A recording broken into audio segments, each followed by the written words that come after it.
Damn, the information age turned into the disinformation age real quick.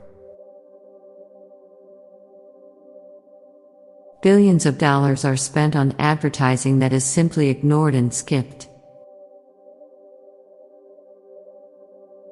Hell is always said to be filled with fire, but fire is practically the most prevalent source of light, yet hell is associated with darkness.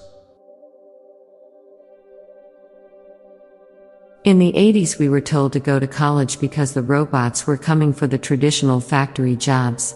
In the 2020s people will need to work at factories because AI will be coming for the white-collar college jobs.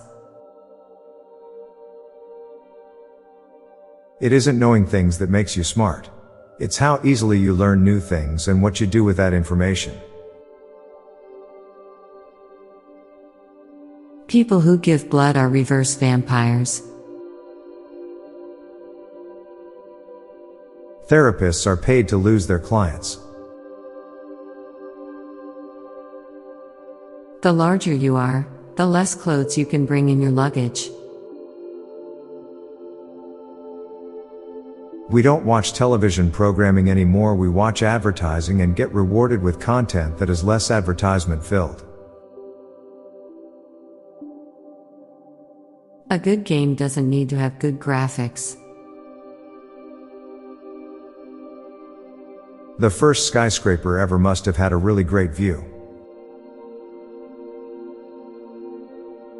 As AI gets more advanced with complex tasks and content, soon there will be no way of telling if your remote coworker is a real person. Flies must be like birds for ants. The reason why people hate ads more than commercials is that TV shows have built-in stopping points before commercials while ads just pop up in the middle of a video. Maybe there are infinite different places we go when we die and it's a coincidence we're all here together.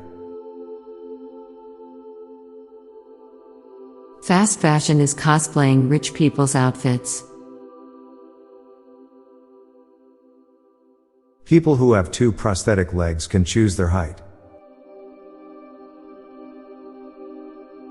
Your lap is the only body part that goes away and comes back. People are less surprised by corruption and more surprised by consequences of participating in corruption. Now for a quick break, stay tuned for more shower thoughts. Zoidberg is bright red, meaning he's been cooked at some point. The most important ship any pirate can have is friendship. Chicken ramen is also chicken noodle soup. Therapists talk you into brainwashing yourself. A full cup of half and half is half half and half and half half and half. Having a different opinion doesn't hurt, sharing it does. IKEA is the world's biggest 3D puzzle store. I'm Bob Jeffy. And I'm Lorelei Stewart. Thanks for listening, and we'll be back tomorrow with more shower thoughts. Bye for now. If you like this podcast, check out our other podcast, Daily Dad Jokes. It'll make you laugh and groan. Just search for Daily Dad Jokes in your podcast app or check the show notes page for links. This podcast was produced by Klassic Studios. Please see the show notes page for source credits.